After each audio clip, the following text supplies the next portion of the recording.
My name is Drew Darian. I'm a professor of history here at Salem State University, and I want to thank you all for being here today to partake in my conversation with your Essex County Sheriff, Frank G. Cousins, Jr. We'll be talking about policing, incarceration, and social justice. Sheriff Cousins has been your Essex County Sheriff for just about 2 decades. He was initially appointed by former Governor William Weld in 1996, and then went on to win 3 consecutive 6-year elections in 1998, 2004, and most recently 2006. He is the first African American sheriff in the state or Commonwealth of Massachusetts. But I think more important than that, he has gone on to be a real visionary and pioneer in the field of criminal justice, particularly when it comes to his innovation in corrections and incarceration. I'm pretty comfortable saying that you are the most accomplished sheriff that we've had in Essex County in our 372-year history. I'm not entirely convinced, however, that you're the most famous. That title probably belongs to our 1692 sheriff, High Sheriff George Corwin, but given the fact that his claim to fame was issuing the warrant that led to the arrest and execution of 19 purported witches in Salem, it's okay finishing second best to him in that category.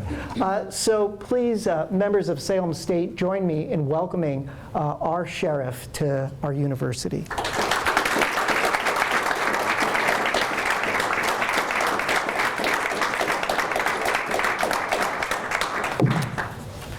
So I wanted to say a few words about why I'm here and how all of this came into being. In certain ways, I should concede at the very beginning that I'm profoundly unqualified to be doing this interview with Sheriff Cousins. I can name a couple dozen CJ faculty members, some of which were in the room at the moment, who are far more informed about criminal justice issues than I am, and I've actually solicited some questions from these folks. But I did spend 10 years researching and writing a book on the history of the New York City Police Department with a particular focus on the integration of African Americans into patrol work. And a couple of things became apparent to me during the course of my research. The first was that I could not just look at the history of integration in a vacuum. I had to consider the civil rights movement. I had to consider feminism. I had to look at the history of rioting in communities of color. And quite frankly, I had to grapple with deep and troubling questions related to police brutality. The other thing that was evident to me at the time was that the past was intertwined with the present. When I first started my research in the late 1990s, there were a number of high-profile cases in New York City having to do with episodes of police brutality perpetrated against African American citizens. Some of you might be familiar with the names of Abner Louima, Amadou Diallo, or Eleanor Bumpers. And something really interesting kept happening to me as people learned about my research. And they would say to me, this is really great that you're researching and writing this book, because this is really a hot topic, or this is a very timely topic. And that's not really how I would have characterized it at the time. And even more recently, in the last few years, as my book has finally been completed, and we've heard episodes of police encounters with African Americans like Tamir Rice or Eric Gardner or Michael Brown, it's not just that it's a timely topic. We could have this conversation not only about what's happening today, what happened in the late 1990s. We could talk about the Rodney King episode of the early 1990s. We could talk about the riots in the 60s in Detroit, in Harlem, in Newark, and Watts, and 24 other cities throughout the country, in which almost every case of rioting, it was precipitated by a confrontation between an African-American citizen and a largely all-white police department. We could go back even further and look at the Harlem riots of 1943, 1935, the police riot in Lower Manhattan in 1908. We could even go back to the early 19th century when almost all of the southern states organized police departments for the sole purpose of patrolling slaves and controlling African Americans. And so what I say to people when they tell me that this is a timely topic, I said, sadly and tragically, it has been a timely topic for a very long time. And so this past summer, I realized I had a good opportunity to start grappling with some of these questions. We have this thing at Salem State called First Year Seminar. And the dirty little secret is you can kind of teach whatever you want, even if maybe you're not that qualified. And I really wanted to teach a course on policing and violence in America, but I had a couple of goals and objectives in mind. The first was that it was imperative that my students had the ability to engage in dialogue respectfully with their ears open at all times, to listen to voices from across the political spectrum, whether they be left, right, center, Democrat, or Republican. Because the only way that we're going to get traction on this issue is not to be confined to an ideological box, but rather to try to understand the complexities of some enormously difficult situations.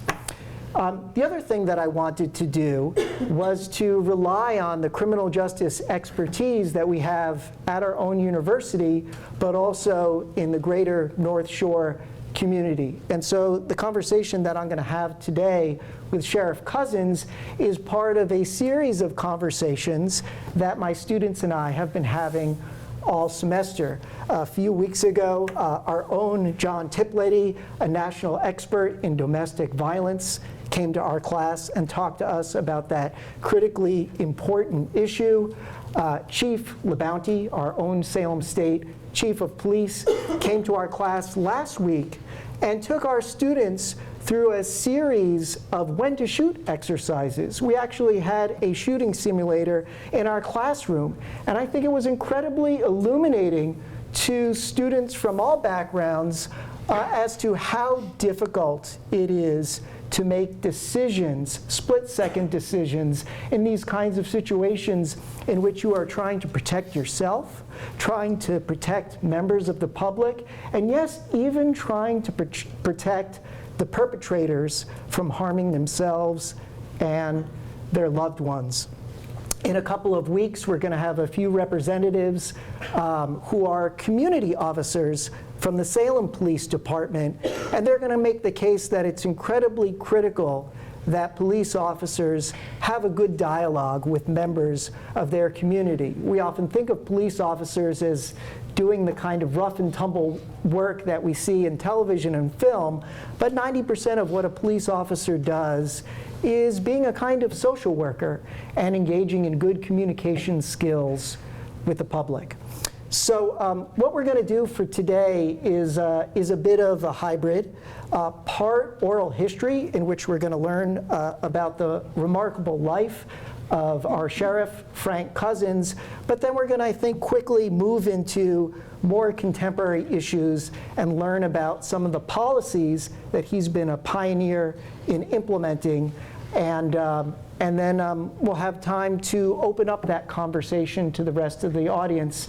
And I'm really looking forward to hearing not only what he, but all of you have to say on these really important issues. Does that make sense? It's fine. Okay, great. So you were born in 1958, which is sort of an important year. It's at the beginning of a burgeoning civil rights movement. And you're born to two parents who I think must have taken service seriously. Your father was in the Merchant Marines. Your mother was in the Women's Auxiliary Corps and would go on to be a social worker. And I thought maybe that would be a good place for us to start, if you could talk about your parents, their worldview, and what exactly it was that you saw from them and what it is you took into the larger world. You've done your homework, so it's good. It's great to be here, and I'll jump in about my father first. My father was one of 8 from city Newburyport. Grew up in Newburyport, graduated from Newburyport High in 1941. My father was a product of a single-parent household. My grandmother, Sadie, who was born in, I think, 1886 and lived with us when we were young, she raised 8 children through the Depression. All 8 children graduated from high school. Everybody worked, really a hard-working person. She was really the driver there, and she did housework up on High Street in Newburyport, worked her whole life. My father was the youngest, and my older aunt, who really kind of minted and wanted him, kind of an interesting story. 1941, he went to graduate from Newburyport High, and he had a touch of the real world immediately. There was a white girl in his class who didn't want to walk down the aisle with him because he's black, and his name was Cousins, and her name ended in a C.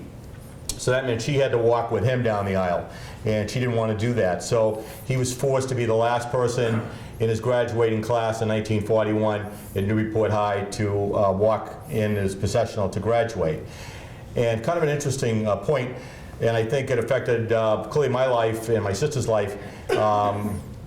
He went on to be in the Merchant Marines. My 3 older uncles, his older uncles, made it very clear to him that going in the Merchant Marines would be a good opportunity for him, where, as you all know, in those days the military was segregated, and most people of color or given remedial jobs could be cooking, cleaning, or whatever on a ship or in the military. So he ended up going to the precursor to Maine Maritime, and ended up going up to Castine, Maine, and ended up being in the maritime service during the whole tenure of World War II for about 10 years, where he met my mother, who was also in a segregated military unit during World War II. She was from Huntsville, Alabama, and migrated up to, she was the youngest of 10, migrated up to Chicago, then went to live in New York City. My father worked for Grace Freight Lines, and it was a big shipping conglomerate, and they had Liberty ships during World War II. So that's where they met, and that's where they started their life together. They got married, I think, in 1946. As the professor said, they were pretty engaged and involved in all areas of how people were treated and social justice. My father, kind of an interesting story, I think it's important for the class and what it means to people. A lady just passed away. She was 93, and she had graduated from Newburyport High with him. And she just passed away out in Martha's Vineyard, and she graduated from high school with him. And before my father passed away, she had sent a letter to him talking about how what happened to him in 1941 affected her for her whole life. And she ended up marrying a fellow who became the dean of the University of North Carolina at Chapel Hill, and had really committed her tenure and his tenure to diversify and desegregate the university there in the early 60s. And she just passed away, and her name was Trudy Taylor. Her son was James Taylor, the singer, and Livingston Taylor. She came from Rings Island, and she was a very interesting lady, and kind of a poet, and a very interesting woman. But as you go through your own lives, you'll have different people who will impact you with different things, and those things should help you to make good decisions. And good decisions, too, could be social policy, or to help people, or whatever you decide to do. So I was very fortunate to have good parents and a lot of direction. And what happened to me was, as I said, I was born in '58. I always had a real keen interest of what was going on in government, what was happening, in society, always had a lot of interest in law enforcement. I think that that all clearly charted my course in terms of what I did in life and what I've done in life and things that I've done, and clearly in terms of my career in law enforcement. And my parents had a very big role in both of those things. So one of the ways that oral historians do their homework, as Sheriff Cousins alluded to, is they make their subjects do their homework for them. So thanks to Barbara Marr, Sheriff Cousins completed a biographical information form, and that helps me to conduct a more informed interview. And in that form, I had asked you to identify people who you admired. And one of the people you identified was Martin Luther King Jr. And I was thinking, he's assassinated on April 4th of 1968 as a young Frank Cousins is approaching his 10th birthday. Do you remember where you were when you learned of the assassination? What was the conversation like in your family at the time, and what has the legacy of his life meant to you? I think about that. I think about, in terms of our family life, I remember my father for a period of probably, from probably 1968 until my father was the president of the NAACP. He was very active. I was talking about this the other day. We used to go to Boston a lot, and we had relatives that lived in Roxbury. So I remember clearly when Martin Luther King was killed. I remember how it affected I think, and I say this to people that ask me, I think 1968 and 1969, for me, as being 10 or 11 years old, my father was probably very angry of a lot of things that were going on in the United States in terms of, him being born in 1922, in terms of, social unrest, discrimination, riots, discrimination towards people. And I think that affected my life, and I think he wanted to see things a lot better and wanted to see things change. I think with the assassination of Martin Luther King, as well as many of our leaders, Bobby Kennedy and others, this was a moment in which a lot of cynicism set in.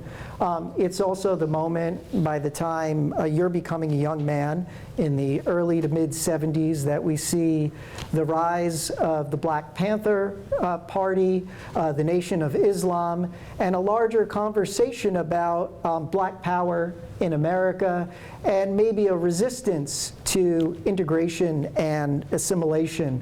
And I was wondering what your memory was of the Black Panther movement or other Black empowerment movements, and how you felt about them at the time. Well, I really thought about that for a long time, but I think that any time that you have, which I believe in terms of disagreement, and I think that's important. I think it's important for society to have people on both sides argue a point. I remember, I always think of when George Wallace came to the city of Newburyport, and I remember asking my mother, why are we going to listen to George Wallace? And my mother said to me, who came from Alabama, said, it's important to listen to people on both sides of the issue. And I remember being a little boy and going to listen to him give a speech. He was running for president, and that was in 1968. And he came to Newburyport, and I remember she ended up having a personal discussion with him on the sidewalk on Green Street in Newburyport. And it's interesting, and I think about that, how years later, her and her siblings that were still alive ended up voting for him for governor of Alabama later on in the later 70s, probably 10 years later than that. And I think that clearly gives people an opportunity to change their ways, and understand that people do change and people do reflect. And I think that his reflection of why he talked about segregation, being something that was going to last forever, was more motivated by his own ability, wanting to be elected to be governor of Alabama, as to really the truth of what he believed or didn't believe. And I think you find that with a lot of people when they make positions out in public today. So that's something I always remembered. I always remember I was very fortunate when I went to Newport High School. I had a great history teacher, and Dick Doyle, and we used to, and that was in probably 72, 73, really tried to stay involved with what was going on in the world in terms of current events, and I think that's very important. I think when I think of, someone asked me about law enforcement in Chicago at the IACP a couple of weeks ago, last week I was out to dinner with a group of chiefs. Someone asked me when I remembered seeing my first black police officer.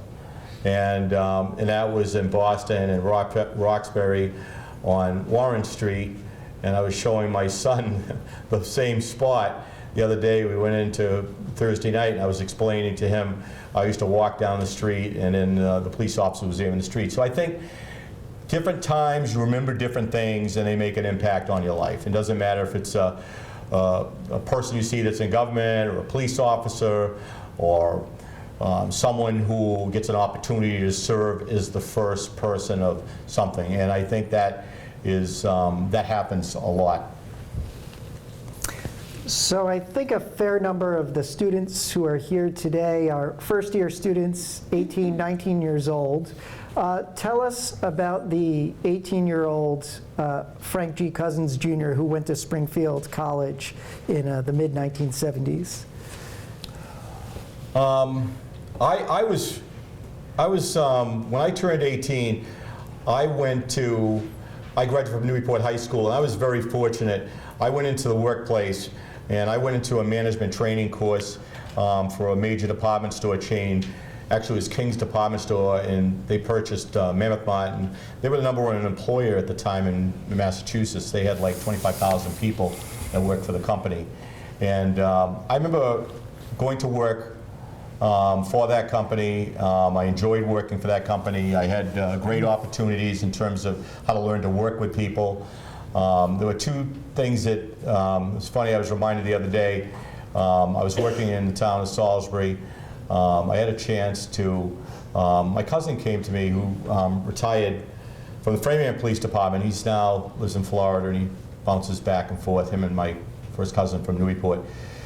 He asked me at the time, did I think I wanted to go to the State Police Academy. At the time, in the late 70s, they, as now, still looking for people of color to join the Massachusetts State Police. It's been a consistent problem in our Commonwealth. And in 1979, they did a push. I was 21 years old. I did not want to go. I had a very good job and a very good career at the time, and did a lot of recruitment for women and minorities at the time. And I remember that. I was very fortunate because I had received several promotions. I had got sent to Peabody, and then I got sent down to Gloucester. Ended up being down in West Hartford, Connecticut for a couple of years. So I had a very good career in there in retail, and learned a lot about managing people, working with people, and a lot of those things I still use today. I ended up going to Northern Essex Community College, and then I transferred to Springfield College, and I also got my master's degree at Springfield College, which I got later in life, back around 2001. And my professor at Springfield College is retired from the Boston Police Department. He is now in charge of the criminal justice program at Merrimack College, where I also teach at Merrimack College, which I enjoy doing. I teach on Tuesday evenings. I have a good group, a good class.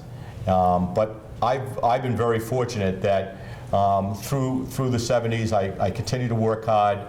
Had a lot of good opportunities in business. It's funny how my career ended up. I ended up in law enforcement. I had a couple of opportunities, once in 78, once in 79, and I chose not to do that. I think about some of the people that were in that 79 class of state police, some of them retiring now, some of them had good careers, some chose to do other things, but you never know what you want to do. And I think you just have to take advantage of opportunities when they come. And I was very fortunate to continue on that path that I had. So tell us how you get from a career in the private sector to political life. You served for 3 or 4 years as a member of the Newburyport City Council and then went on to the Massachusetts State Legislature. Can you take us through that trajectory, please? Sure. I was very fortunate. As I said, I lived in Connecticut for a couple of years. My sister also moved down to Connecticut. She's been down there since 1982. I moved there in early in '82, stayed for a couple of years. The company I worked for, King's Department Store, we ended up going Chapter 11 in the recession at that time. And I wasn't quite sure what I wanted to do. In 1983, late '83, I moved back to Newburyport. I was going to go, I had a couple of job offers. I was going to go back on the road and work in retail. And one of my friends is kind of a, you never know what happens. One of my friends I had gone to high school with, him and his father owned a car dealership in Newburyport, and asked me if I wanted to go to work for them. And I did. I went to work for them. I worked for them for 7 years. And in 1990, I was looking at automotive news about an opportunity to buy a car dealership. And I had thought I wanted to go out on my own and do my own thing. And so I answered this advertisement in automotive news, and I ended up purchasing my own car dealership. I had 2 business partners, 2 black guys that I'm still friendly with today, and both real interesting guys. And the 3 of us owned a Chevy dealership in Hampton, New Hampshire. And we did that for about 3 years.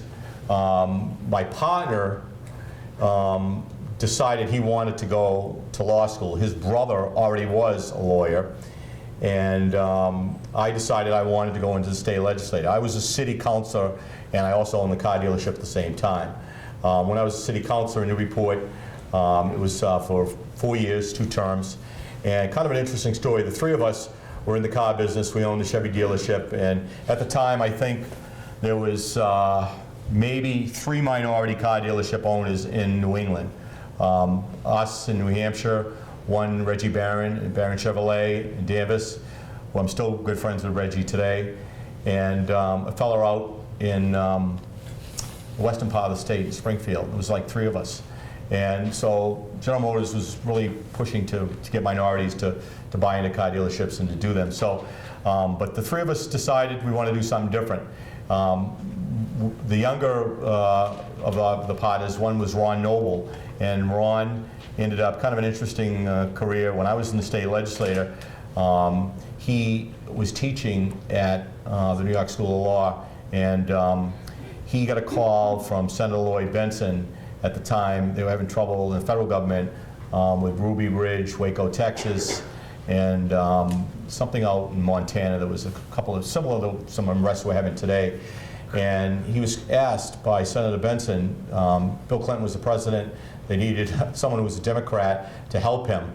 And he went down and ended up doing this big report for Senator Benson, ended up getting an appointment to be the Undersecretary who was confirmed of the Treasury for Law Enforcement in the United States of America. And it was quite an honor for him. He managed Secret Service, ATF, all the federal agencies. Then ended up getting an appointment to Interpol. He just finished up a couple of years ago. He was the chief of Interpol, which is overseas, you know, in France. And his brother ended up staying in New Hampshire. He's still a practicing attorney up in New Hampshire. I went into the state legislature, and I was very fortunate to represent the 1st Essex district out of Newburyport, Amesbury, and Salisbury. And you know, I had always had a lot of interest when I was a city councilor, a lot of interest when I was in the state legislature around issues around public safety, criminal justice. I was a chairperson of the Massachusetts Black Legislative Caucus, very involved when I was there. Even, you know, we even held up a couple state police classes that weren't properly diversified. Was very involved with a lot of funding issues. So I got involved when I was in the state legislature, and that's what I was very fortunate to represent Newburyport, Amesbury, and Salisbury from that 1st Essex district. And I believe as a member of the state legislature, you sponsored a bill that entailed harsher penalties for those who assaulted police officers. Can you talk about that legislation? You're really good. I can't remember that. So, but I did sponsor a lot of legislation that around certain violence in terms of sentencing for people that have committed crimes against police officers. I sponsored a lot of legislation. There was successful legislation in terms of how we fund and pay for police stations in the Commonwealth. Myself and Jim Jajuga, who is a senator from my area, and we were very successful in that. I was also, it's kind of an interesting point, I talk about this a lot. We hear a lot of this now with the serious crime that was committed over in Danvers, where that juvenile committed a very violent act against a school teacher over there. It was a terrible crime. I was in the legislature when the de novo statute was changed, where juveniles were tried as adults. There used to be a process, I think you remember that, Lieutenant, where the prosecutors would have to show that a juvenile committed a violent or serious heinous act, and then they would charge that juvenile with that crime. And that was an interesting time for me in the legislature. I remember the speaker at the time said to me, he says, "Geez, Frank, this is going to be a roll call vote, and how are you going to vote on this?" And I said, "I really don't feel like we should be changing that statute." And my reason behind it was we had a very violent murder that happened in Roxbury at the time. This girl's name was Kimberly Ray Harbor, and she was raped in a very violent crime, stabbed probably 70 or 80 times. And no one was really interested in changing the law because she was killed by a group of young black men, and she was black. And at the time, there was a man, a young boy, Eddie O'Brien was his name, and he had killed a woman in Somerville, his friend's mother. And there was a rush to change the statute. And I personally do not like laws that we rush to change a statute, because I think it makes bad legislation, bad laws. And that was an example of that. That was both serious crimes and both bad things to both of those victims, as was what happened in Danvers with this poor school teacher that got killed. But the Supreme Judicial Court in the state, and actually the United States Supreme Court, ruled that we cannot put juveniles in jail for life without a possibility of parole. So there's a reason when you look at changing statutes and we rush to do things. I'm always very cautious of those things. When we see big bills that are talking about the war on crime or the war on drugs, war on poverty, any of those major things that we see coming out of Washington always concern me, because there always affects 15 or 20 years after they leave a real problem in our wake. So as a legislator, I'm a pretty conservative and cautious person. Don't misunderstand what I said for someone that does something very violent to someone, that they shouldn't be put away for life. But clearly, when we're looking at these areas around juveniles and young people that are committing violent crimes, it's interesting in terms of fairness how they're treated, and so I'm very cautious on that. So those are some of the things that we had to deal with when I was in the legislature in the early 90s, and I think we're paying for a lot of those things today in terms of how we address them as a country. So let's speed up the narrative here and get to your tenure as sheriff. Governor William Weld at first appoints you in 1996. Perhaps you can say a few words about the state of the sheriff's office, why you think you in particular were selected, what you thought the sheriff's office was doing well, but what some of your ideas were for going forward. One of the things I did when I went in front of Governor Sallucci and Governor Weld was I talked very clearly of how I was going to reform the office of sheriff when I had my interview. At that time, the former Corrections Commissioner, Mike Fair, I was aware that he had come up and done a study. A lot of times when you have police departments, large sheriff's departments, small police departments, or agencies, you have someone come in and do an audit or a review of them. You see that a lot. They might have a commission, or they might do an assessment. I took that assessment before my interview and I read it. And I went through it. I also went down and talked to my friend who was the sheriff at the time at Plymouth County, Peter Foreman, and really looked at some of the issues that were very, very important when I went in for my interview with Bill Weld. And I went in and I talked about how I was going to take that particular assessment that a lot of money was paid for to do and use that as a working document to reform the office of sheriff and take major changes in the sheriff's department. I also looked at the Civil Process Division, where there was a lot of public corruption and a lot of problems, and how I was going to reform that. I was also involved with the legislation to reform the civil process operation, and that's really the deliverance of court documents that the sheriffs are responsible for in the Commonwealth. And I also talked about, at the time, I didn't say that I was really involved with several halfway houses up in the greater Newburyport area. I was on the board of directors. I had to recluse myself and get off the board before I went to the sheriff's department, about how we handle people that are in the criminal justice system around the areas of alcohol and drugs and committed alcohol and drug-related crimes. And so I talked about looking at and looking for best practices around recidivism and lowering recidivism rates and providing for treatment for people that were incarcerated. When I was in the state legislature, one of the things that I pushed was the SACCO program that we had going at the time in Middleton and other correctional facilities in the Commonwealth, and trying to address some of the drug and alcohol issues that were filling up our jails at the time. At that time, there was a lot of problems around crack cocaine and drug use, and so I talked about those things when I went in front of Bill Weld and Paul Salucci. Clearly, I was very, very fortunate. Other than Wayne Budd, the former U.S. Attorney, Paul Salucci and Bill Weld, those are my three biggest advocates. I thought I did a very good job with a vision of what I wanted to do at the Sheriff's Department, how I wanted to change the culture there, and I really stayed on focus and talked about those things. So I'm not even sure that all of us really understand what exactly a sheriff does, and I think there's a bit of variability depending on what state one is in. Can you just tell us a bit about what your responsibilities are and how they may or may not differ from sheriffs in other states? Yep. There's 50 states in the union. All of them are different. Some sheriffs do more or less. We here in Massachusetts are responsible for the care and custody of inmates. Basically, everybody that is sentenced to us in a pretrial or sentence. We have about 2,000 people in our custody. It's a lot of inmates, too many. We don't take 911 calls, so that's not our job. That's not our responsibility. Local police departments will take those 911 calls and they'll go out and they'll provide service to someone who in their community.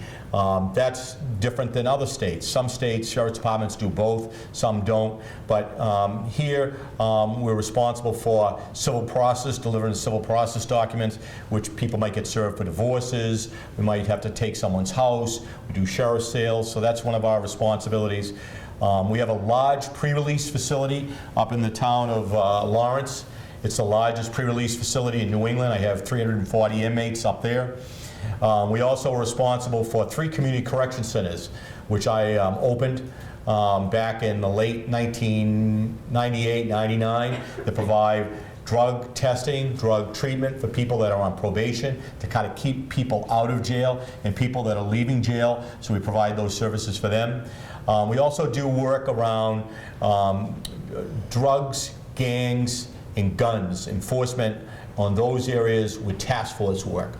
I have about 10 people who work on different task force throughout Essex County and southern New Hampshire, and partner with federal and state law enforcement agencies, and we do a lot of task force work. We just had a very, very big heroin arrest, which one of my guys was very, very involved with last week, over $1 million worth of heroin, big arrest. We also provide services for women. I opened the first pre-release facility, Women in Transition, in the town of Salisbury for women. I have about 48 women that we've really focused, really ahead of our time, to get women out of Framingham State Prison, which tremendously is a problem in Massachusetts where women do not get offered the same services as men. So we were putting a lot of women in the state prison, so that's something we do. So it's pretty big operation. We also have a regional dispatch, which I have 5 cities and towns, which is run by 5 chiefs of police and 5 fire chiefs. We have an administrator that focuses on regional dispatch services. And we also have a regional lockup, which services all 34 cities and towns in Essex County and the Massachusetts State Police and the Marshal Service, which is really groundbreaking, which took us about 14 years to get off the ground. So it's a pretty big operation, almost 600, about 650 employees, budget about $63 million. So it's grown quite a bit over the last few years. So that's a day in the life of your sheriff. What's it like to be a prisoner? What's a typical day like? Now, with the understanding that prisoners are in a variety of settings depending on their crimes and their behavior, but for those of us who are less familiar with prison life, can you talk a little bit about what the day-to-day experiences are like and what the ultimate goal is? You know, first of all, to go to prison in Massachusetts or to go to a jail or house of correction setting is very hard to do. I mean, so when you think about that for a minute, you really have to constantly be getting in trouble, and that's something that has really become a problem in our state because we're constantly dealing with the same person over and over again. They're either violating the conditions of probation or parole, and they're coming into the house of correction setting or going back to state prison. When people come into prison, one of the things we really look at today is to try to classify them to the right area. It's really not talked a lot about in the public, but if someone has committed a drug or alcohol related crime, we really want to get them out of the house of corrections setting as quick as possible and get them up to our pre-release facility, because we really want to focus on the underlying issues of what's causing them to continue to come in to the prison and committing crimes. We release about 1,250, almost 1,300 people a year to the streets. So it's a lot of people that get returned to everybody's neighborhood. People that commit violent crimes, of course, we keep at the House of Correction in Middleton. They might go on to serve long prison sentences in state prison. Women, traditionally, were all just held at Framingham State Prison. And there was not a lot of programming for them. They could be there for 30 or 60 or 90 days, and it was a terrible environment. The governor just filed a bill, and I was at the press conference last week, to eliminate having women that are sectioned sent to Framingham State Prison. And he's going to do that, and that's long overdue in the Commonwealth, because someone that has a drug or alcohol problem and they get sectioned by their family or loved ones to be put into a state prison where someone is either murdered or committed some type of violent crime is really not how you handle someone with a drug or alcohol problem. So when you come to prison, you lose all of your rights. A lot of times people, I don't know how many people in the class know people that have been locked up. You lose all of your rights. Everything, you're told to do everything. When you go to eat, when you're going to visit people, when you're going to get up, when you're going to take a shower, when you're going to go to the library, if you're going to work on getting your GED, whatever you're going to do is very structured. And it has to be, so you have control of the institution. But prison is a very tough place. I tell people, I just left there recently, just in the last couple hours, to come over here. Visiting hours is probably the saddest part of my day, where you see mothers coming in or girlfriends coming in for all the young ladies in the class to try to change someone's behavior. It's not a place where we want to see young women trying to go in to change some guy's behavior that's incarcerated. That's a real problem. But there's a lot of issues at the jail in terms of what people are, what we're trying to do with people and try to change people. So those are some of the things that go on every day.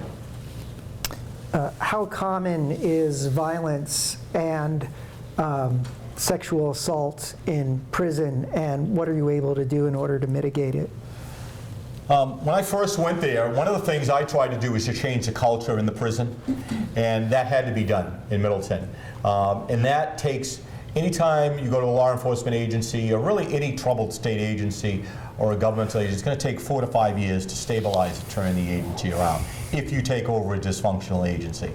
When I went to Middleton, violence was a daily occurrence. Fights were happening multiple times a day. You know, clearly that was a problem. We have really worked hard on that. The staff has worked hard on that. There were a lot of things that we did to change the culture of the offices in terms of how we hired new correctional officers. One of the things that we really focused on doing back in 2001 was, when I went there, people didn't have a psychological background to get a job. They didn't do backgrounds to get a job. So sometimes you really weren't hiring good people. If you're not hiring good people, you're not going to have a good staff. So we really focused in on, I had a great human resource director. He had, Willie Smith, had come to me. He had been one of the administrators at MIT and wanted to do something a little bit different, and that was like a gift from heaven. He came to me in late 1996, and he really helped me with the human resource issues of how we manage and hire and train correctional officers. And that was really one of the foundational things that we really had to do first to make the corrections in a correctional setting. You can't do that unless you're hiring good people. One of the things we look at when we hire people is we have some retired police officers and a couple of retired federal agents. So we go out, we look at people's background, we go to their neighborhoods, we talk to them, see what type of person they are. We do a tremendous amount of recruitment from colleges. So, you know, I have a lieutenant's nephew that works for me. He was an intern from Endicott College, came to us right from Endicott, became a correctional officer. He's been with us almost 20 years now, and he's worked his way up. You know, so you try to bring in good people, hire good people, and train good people. Have a plan in place where you're training them every year. We weren't even training people how to use handcuffs, mace, firearm certification on a yearly basis when I got there. There were no training records. So when you look at taking over a dysfunctional agency, you've really got to get the foundation in place first. You've got to get people in places to help you manage and build a team. And that took a lot of work, a lot of energy for me when I first got there. Then you can start focusing in on some of the correctional things and the treatment issues and the program issues to help the inmates that are incarcerated. I read a statistic the other day that something like 1 out of every 3 black males between the ages of 20 and 29 is interfacing with the criminal justice system, whether that is being in prison or on parole. And as you know all too well, that marks these young men for life. It profoundly shapes their life chances in employment and a whole host of other areas. From your point of view, what is the reason for that inordinately high number, and what is the solution? Well, you know, I think that, you know, when you look at our population of about 2,000 people, as I said, incarcerated, 44% of the population that we have incarcerated is Hispanic boys, and then 10% is black boys. 54% is minority population in Middleton and Lawrence in my custody. And clearly we know that in Essex County we don't have 54% of the population is not minority. It's a real problem in America. I worry about young boys of color that get arrested and get put into the system. And it's an awful thing that we're doing in this country in terms of the number of people that are being incarcerated. I call it the prison industrial complex that we have in this country. One of the things that bothers me, and I say this all the time, I said to my class, is what we see in common in this country, if we look at Ferguson, or we look at Baltimore, or we look at any of these urban sitting areas and cities, is underperforming schools, no jobs, drugs, and crime, and we have a lot of young women trying to raise young boys of color. It's a real problem. And there has to be a real identification that we have a problem around race in this country in the criminal justice system. A lot of people don't like to talk about that.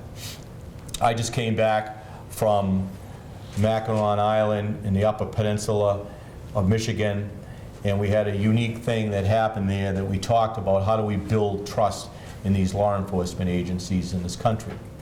And it was going to require a lot of work from the administrators that manage these agencies, how we diversify these agencies, how we train new officers, how we work on skills of de-escalation, and how we work on some of the problems that we have around the areas around drugs and alcohol in our country. The first thing you saw that was torn apart in Baltimore was the CVS store, not the package store. And we all know why everyone wants to go to the CVS store, because we get all of our free prescriptions from there if you're on Mass Health or on any public assistance. And it's fueling what goes on in this country. And people don't like to talk about it. It's very, very troubling. And our government is part of the problem, because no one is willing to take on those areas of limiting what we do with this tremendous appetite we have of Americans for prescription drugs. And not saying that some people don't need them and they do good things, but everybody knows someone who is having a problem with prescription drugs. And how it affects communities of color and minority communities is even worse. Maybe this would be a good time for you to talk about your new proposal for a 42-bed detox unit, which I believe will be at Middleton. Yeah, we're in the process. One of the things I identified last year is what's happening with people that are using opiates. And we had for the sake of this class, we'll call him Batman. We had a person who was arrested at the Newport Public Library. One of my friends, a senior lieutenant on the police force, actually arrested him. It was a complaint of someone was shooting up heroin at the public library in Newport, and he came skipping out of the library, and he was, arrested. He was sent to the Middleton as a safe keep. The judge put a high bail on him. We ended up detoxing him up in our infirmary. Our infirmary is packed. We do somewhere between 1,150 and 1,200 detoxes a year, and I call them spin dries because we're really not doing a good job with them. It's very quick, 3 or 4 days, someone goes back to court, and there's no set plan for them. In other words, if someone is using heroin or opiates, they really need to go down for 20 or 28 days and really get a chance to catch their breath and really get that out of their system. So we followed Batman right through the adjudication of his case in April. He had no drug testing, no drug treatment by the courts, pretty much left to his own devices, kind of knock on wood. He didn't use drugs again. We don't know what he's doing right now. We know that we used him as an example of why we don't want to be holding someone like him in jail. His case was continued without a finding for 1 year for possession of heroin. And the courts really didn't provide a lot of the resources necessary. And what happened is our pretrial numbers have increased in the Commonwealth. And you can't blame the judges and the police officers when they have to get someone off the street that's using or shooting up heroin. Their life has become totally unmanageable. And we've turned into doing a half kind of a job at trying to detox people and trying to turn them around. So what we looked at is we came up with this, working with AdCare Hospital and our healthcare provider NAFCare, we came up with this program that we want to do for 28 days. So, and it would be for someone who has committed a certain level of crimes. Clearly someone hasn't committed armed robbery or used a firearm or something of a violent nature, but the quality of life crimes that we all see in our communities where people are using opiates, they would have to agree to come in for 28 days.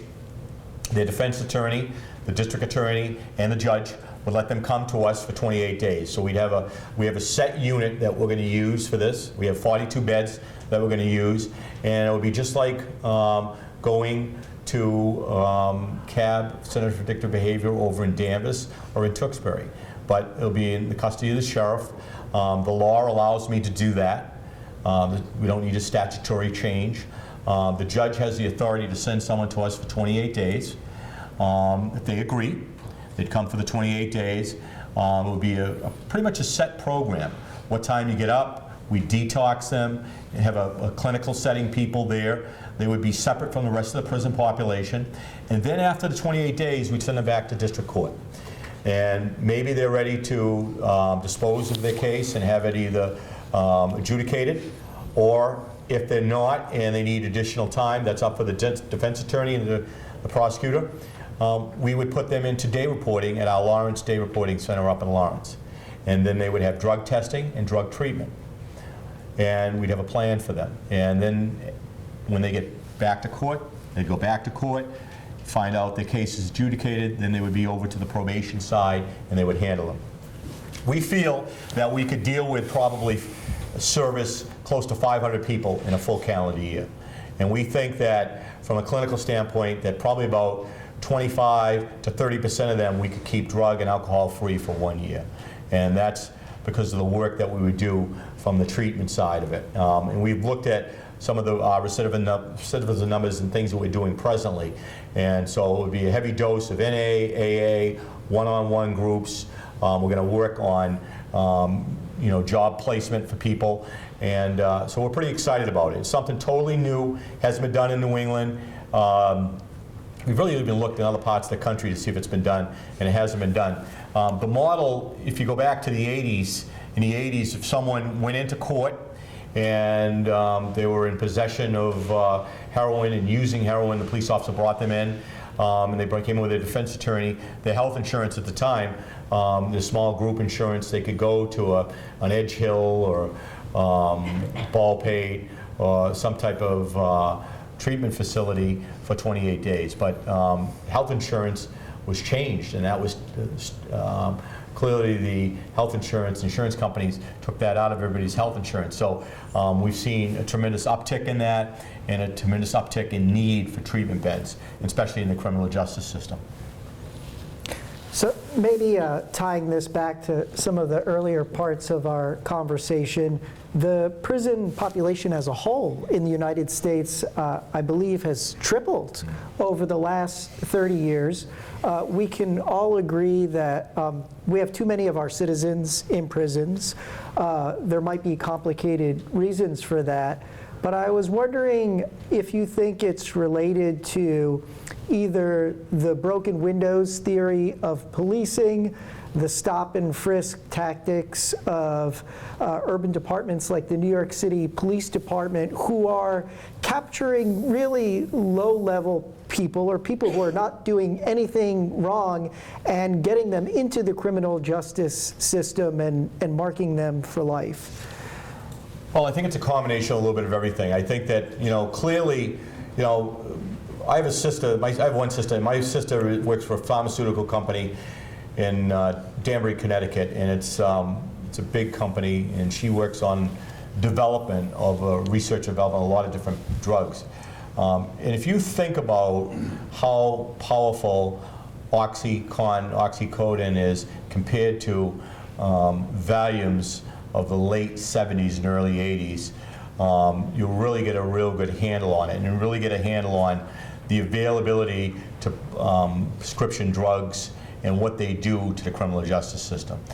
Clearly there are things that have also changed the criminal justice system around certain areas of, mandatory sentences. When we have the war on drugs, or we do big crime bills where we go out and we look at what's happened in urban settings around areas of crack cocaine in terms of locking up a lot of people in certain cities. Those things have all affected it. Entitlements in this country have affected the criminal justice system.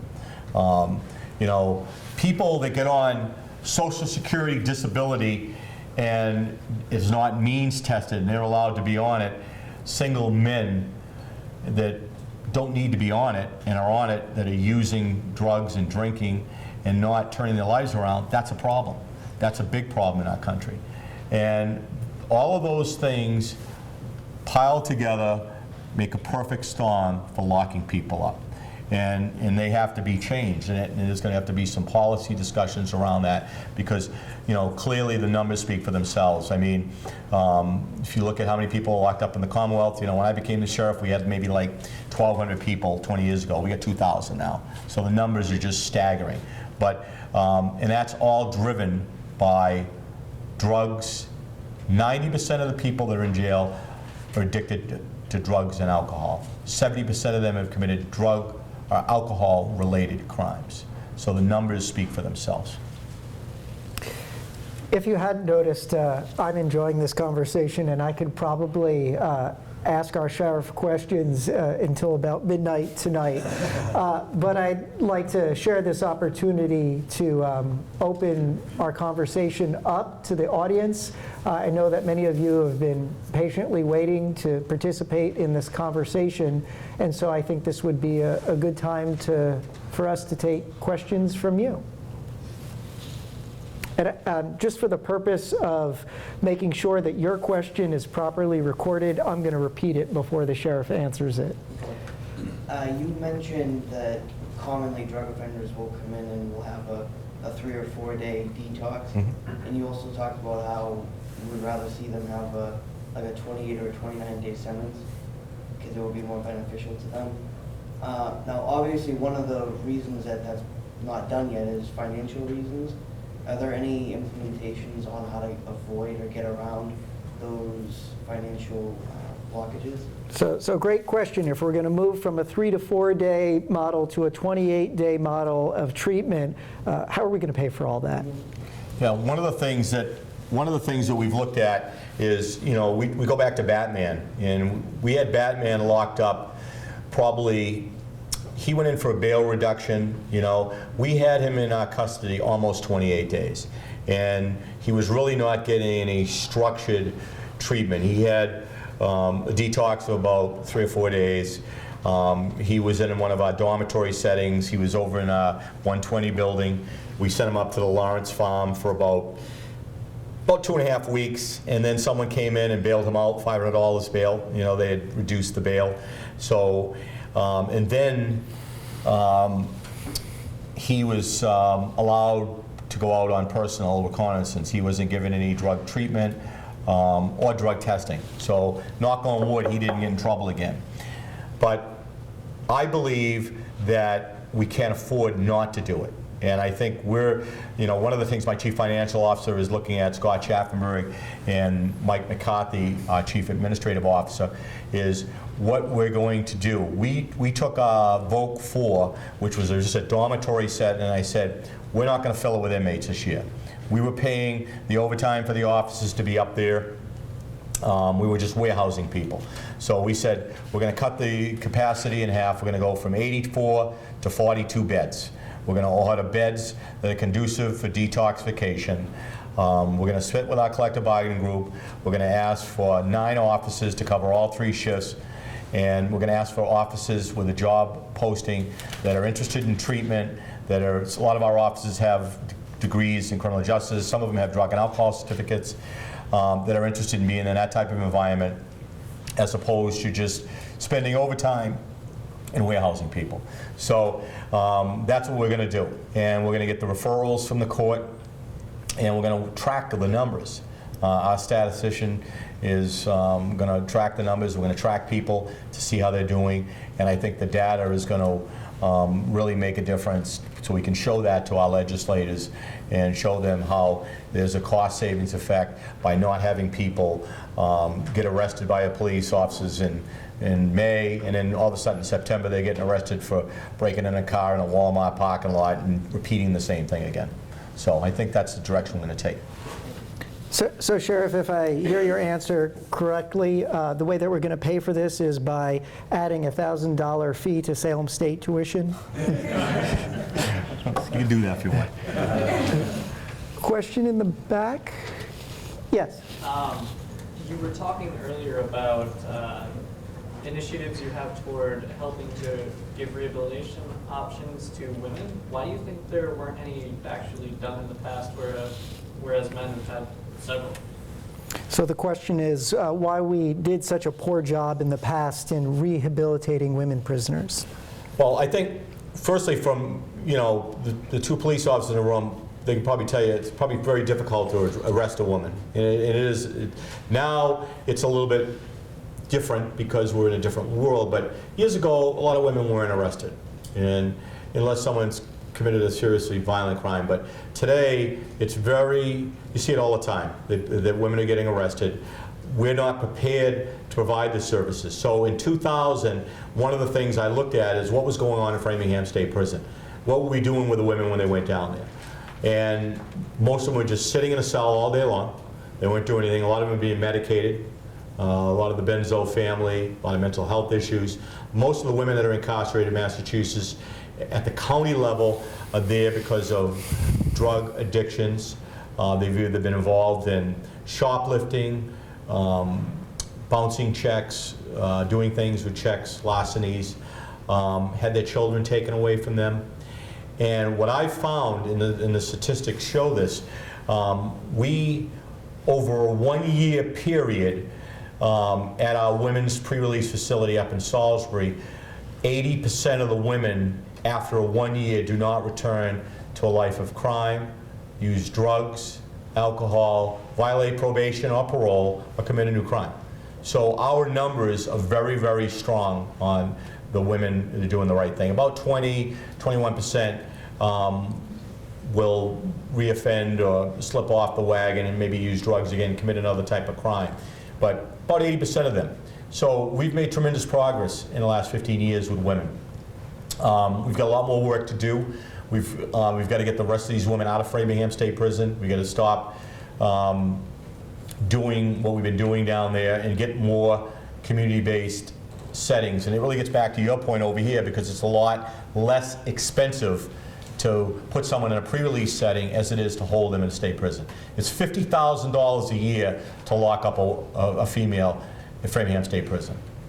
In a pre-release setting like up in Salisbury at the Marist Center, it's about $12,000 a year. So it's a tremendous amount of saving, and you can use, and you can get a lot more accomplished.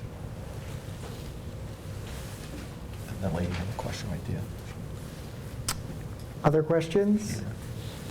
So do you think that crime is mostly based on like the environmental factors of like how like the individual like grew up and like the type of people they're around, the school system and stuff? Because they basically base it on like, if you go to court, then we'll ask questions like, what's your educational background, what type of work do you do? So like what type of like, how do you feel like most crime happens due to like outside life? So the question is about the degree to which crime is tied to environmental factors, one's home, one's community, one's family, one's educational background. I think home life has a lot to do with it. I was very fortunate, as I said earlier, I had 2 great parents. And I think about, I was sharing this with my son. I got a 14-year-old, and I worry about one thing with him. Prescription pills, and getting in trouble, and I think that we talk about that a lot. I think parents need to talk about that with their kids.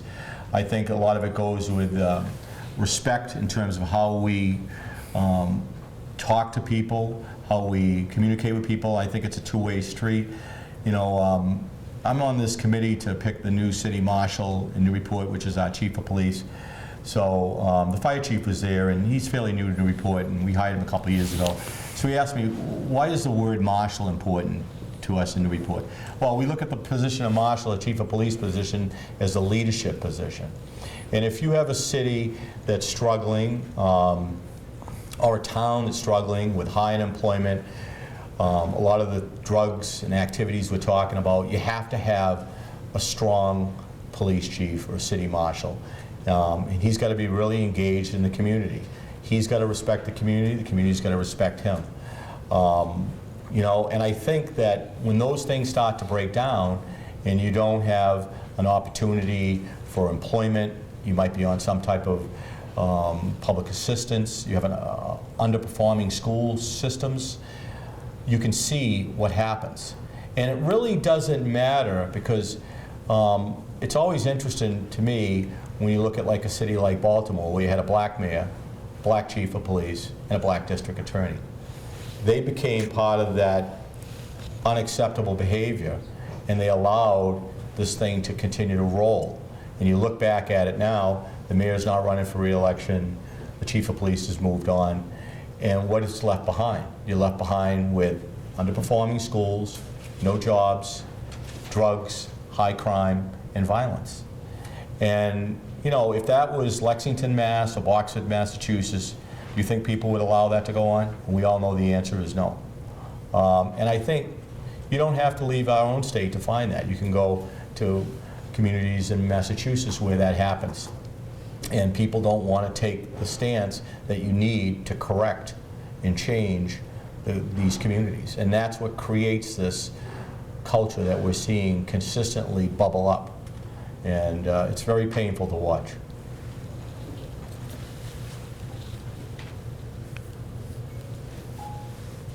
Yes, again in the back. Okay, so I've unfortunately had a gun pointed at me twice in my life. And one of these times it was a kid, couldn't have been more than like 12 years old. And luckily for me, he didn't know what a safety was and thought the gun was jammed. But how do we help these kids? I mean, he didn't understand the tool he was trying to use to rob me. How can he understand what he's doing? So let me see if I can capture the essence of your question. I mean, I think part of what you're doing is making a statement, which is that you're fairly confounded by not just a national problem of violence, but the age at which people are partaking in this. And the question is, how do we address that and reach this particularly young population? Well, you know, I think when it gets to, you know, a young population, the only way to change a lot of the things that we're going to do is, you know, clearly look at a family structure, if it's broken or what's going to happen there. Two, I think, you know, clearly we have to strengthen public schools and maybe do some things differently that we've been traditionally doing in public schools. And I think those things have to be discussed. And from a public policy standpoint, you know, it's clear that, you know, if you put someone out of school, someone said to me the other day, if you put someone out of school for acting out, what are you going to do with the person? Well, this guy that's a counselor for me and works with young people, and he said to me, he said, you know, I had this young person come by me up in Lawrence where he's working for me, and the person was 19 years old now. And he says, I remember when he was put out of school because it was a disciplinary problem in school. But if you put someone out of a problem at a young age, you've got to make some corrective action. You've got to help that person, because if you don't, that person's going to break the law, unfortunately end up in jail, and it's a whole lifetime of challenges. And I just don't know of any shortcuts on that stuff. I think it's time consuming. You've got to be patient about it. And we do ask educators and police officers to do a lot. And we are kind of like social workers. I think I'm kind of like the high school principal now. I mean, parents call me all the time, every day, and I return all the calls. You know, how is he doing getting his GED? Is he involved in a class? So those type of things are real and they do happen. I just want to be clear that you're far better dressed than any high school principal I've ever met. Am I correct in remembering that some years ago you had started a pilot program for at-risk 12 to 14-year-olds who could participate in a kind of military-style boot camp summer program, or is that someone else? That was someone else. I did two things. I did two things. I got an idea. When I was young, they had a federal program called Project Seagull that we used to do in Newburyport in the 60s. So when I became the sheriff, one of the things I wanted to do was a summer youth academy. I don't like the shouting and the marching. I'm not into that. I don't know how effective it is. You know, most of the studies, you get mixed signals. So in the summertime, we service about 850 kids for free. and we take everybody, some kids that are troubled, some kids that are leaders, we mix them all together, and we have a great summer. And hopefully they take a lot of the things they've learned back to school in the school year and use them in the public schools. So that's very successful. Your nephew Jason manages that for me. He does a great job with that, and got a great group of officers in the training department that handles that every summer. And we partner with HIDTA, New England High Intensive Drug Trafficking, and one of the things they look for, not just arrest people for doing drugs, but programs. So they help fund half of that, so it's very successful. The other thing that I did do that I had to stop doing, which was great, we came up with this idea that gave public school students at the 8th and 9th grade level a right to choose. And it was our little logo that we came up with. And we did that in our training department, and we had several officers that were certified, they had drug and alcohol certificates, they had bachelor's degrees, that went and taught a little curriculum in public schools. And we did it in Peabody, we did it in Haverhill, we did it in Lynn. We did like 4 or 5 school districts, and I did it for like 4 years, and it was great. And we had the school resource officer involved, we had the guidance department involved, and it really helped us identify young people in school that were struggling with, could be smoking pot or pills, or could just be struggling with anxiety. And we got them through the school nurse, professional help, through AdCare healthcare services. I used to get that funding from Senator Ted Kennedy personally every year. He would call me and say, "Sheriff, you get the money," and he did it for like 4 or 5 years, and it was absolutely super. And it really was different than the traditional DARE or having a school resource officer in a school, but it's really, I thought, one of the most effective things we did, because it really helped identify someone, you get the parents involved, you get the school nurse involved, and you get the person some help that they needed, as opposed to before an incident actually takes place in a school, and it was very preventative. So those type of things I'm really big on. Yes. I have a question. Do we have a program for those hardworking family that have an unfit child, per se? They have what kind of child, I'm sorry? I'm sorry. Do we have a program that, for those hardworking families, let's say, for example, an 18-year-old, the mother's a hardworking mother, they're never seen any type of drugs at the house, never seen anything unfit, but the child keeps getting in trouble. And then the whole community kind of penalize the mother. Let's say Section 8 is taken away from her by he's 18 years old. It's nothing that you can do. He's an adult. So basically, what type of program do you have to help those working families that has an unfit child? So we have lots of great hardworking families that are doing the right thing, and sometimes we can't control everything that happens, and our children, when they grow up and they turn 18, they may be 18 in the eyes of the law, but they're still children, but they're now in a much more vulnerable place because they're treated like adults. Yes. What can we do to help someone like that? I think some of the things, like we have to, those are going to require some legislative changes in the state. There's no question about it. The Department of Children and Families is clearly under a lot of scrutiny today, which it should be. There's going to have to be some changes there in terms of, you get a single mother dealing with a child that maybe become out of control. What do you do with the child? How do you, the kid doesn't want to go to public schools. Maybe he is using drugs. Do you section the child? You don't want him in a correctional facility. That's probably the last place we'd like to put the child. So I think that at least the state legislators right now are looking at those issues of being able to provide. I get calls every day from a mother that their child, maybe at least once or twice a day, a mother that needs to put a child in some type of a treatment for using drugs or hooked on heroin. And I'll take the time to walk her through the process, get her to call the appropriate agency to get a bed for the kid. And it's a real challenge. It's a real challenge, number one, to make sure the kid wants to go in when he becomes 18 years old, because, you know, he is of age, as you said. But I think that the government's got to do a better job with that. I don't think there's any question about it.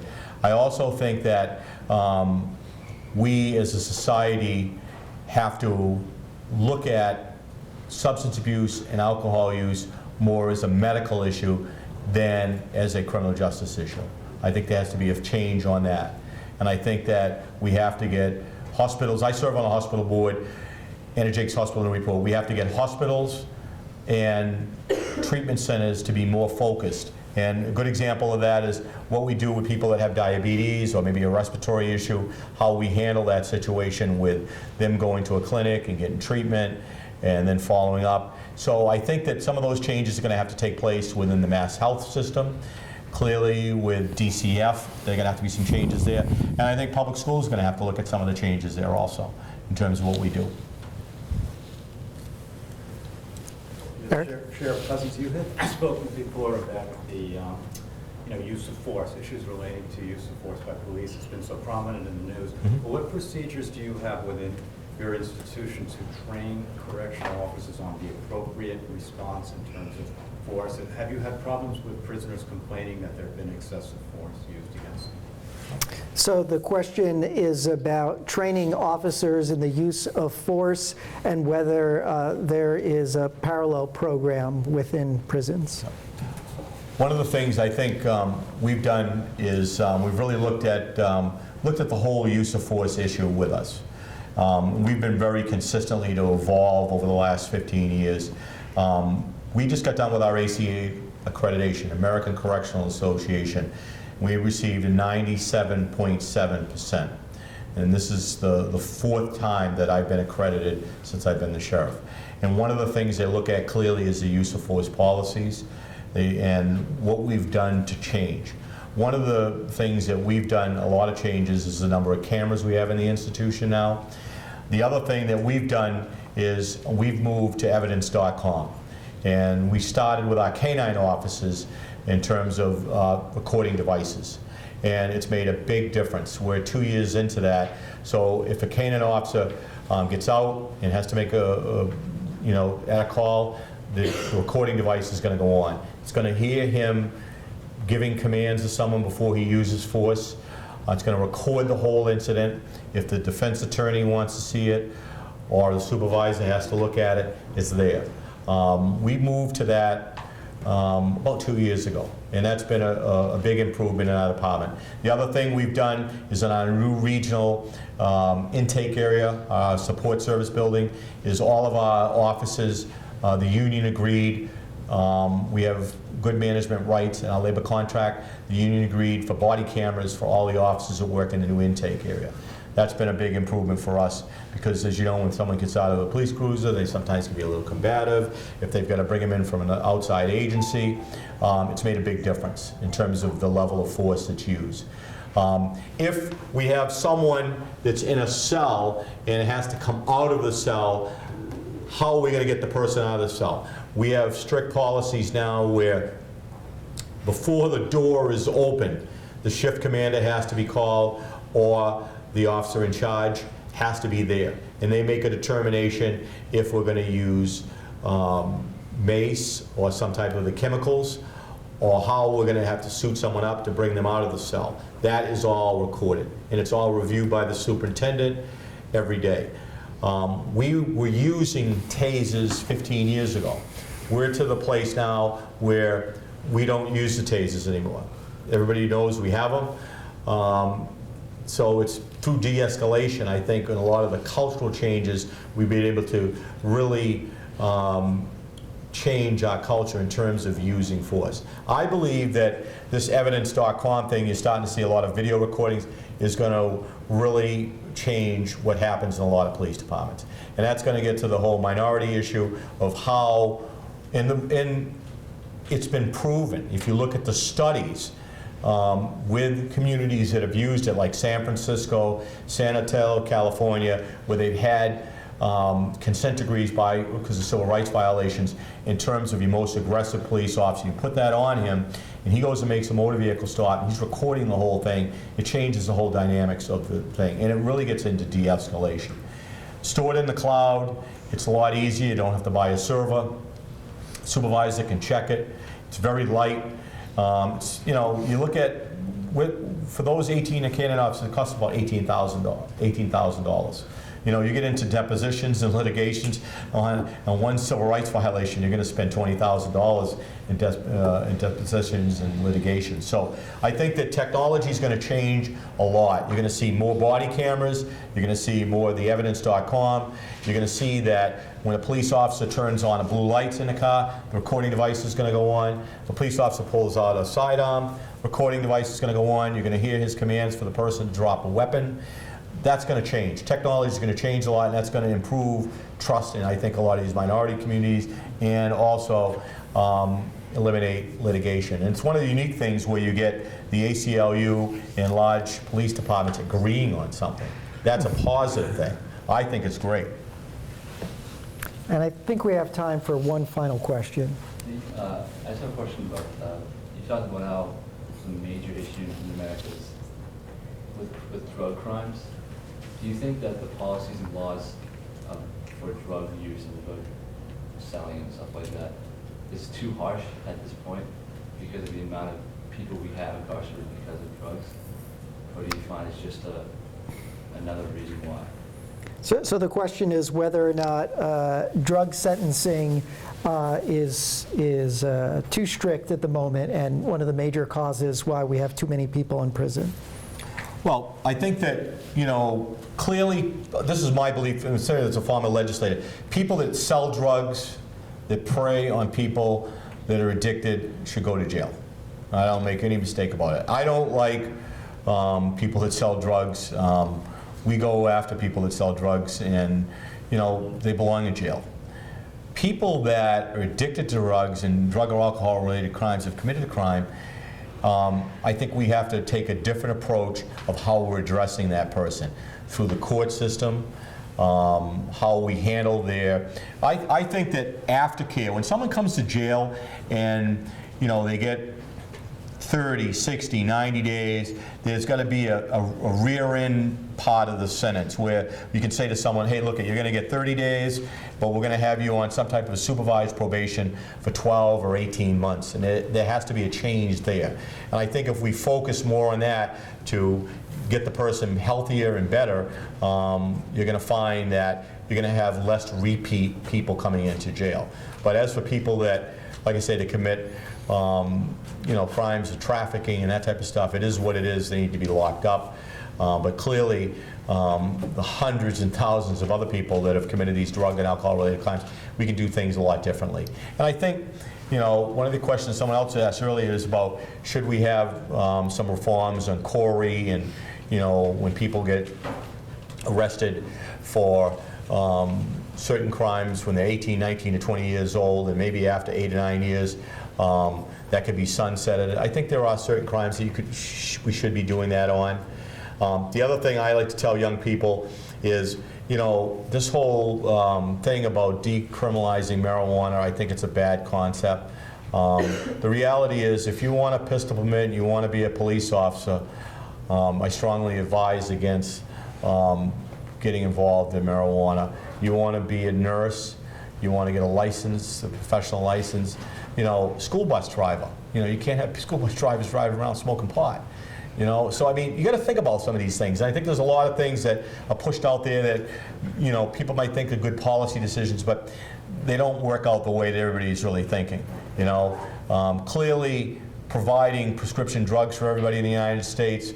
You know, when President Bush did that, you know, the intentions might have been good. Well, the ramifications today are not good. You know, I have a relative that is addicted to Percocets, and he had a knee replacement. And now he's on Social Security disability, and he's 60 years old. It's a disaster, you know? So the government fuels that. So you got to really look at those things, and I think there are consequences to that stuff. But I think there's a balancing act there. So as I said, that was the last question that we had time for, but the fact that I see several hands still bubbling up in the audience indicates the enormous level of interest that you've generated on our behalf today. So I'd like to take this time to thank Sheriff Cousins for the time that he took to come and visit us today. And so thank him for his service. Thank you very much.